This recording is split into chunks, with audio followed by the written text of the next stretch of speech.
শ্রী রাধেশ্যাম। শ্রদ্ধী ভক্তবৃন্দরা, আপনারা দর্শন করছেন শ্রী শ্রী মহাপ্রভু গৌরাঙ্গ মহাপ্রভু বৈঠক স্থান ভজন কুটির।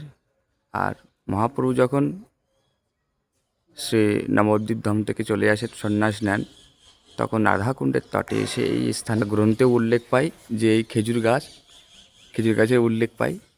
তো আপনারা প্রকৃতিটা দর্শন করছেন, আর আমরা ভেতরে গিয়ে একটু আস্বাদন করব। এখনও মহাপ্রভু মন্দির খুলে নাই, তাহলে মহাপ্রভুর চরণস্থল আমরা একটু দর্শন করব।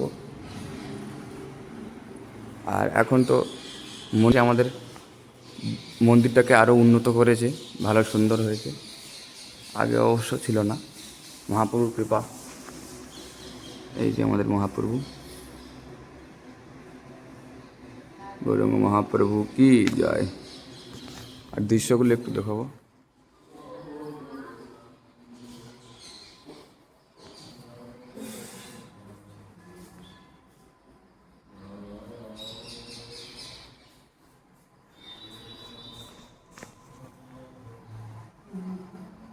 রাধে রাধে বাবা।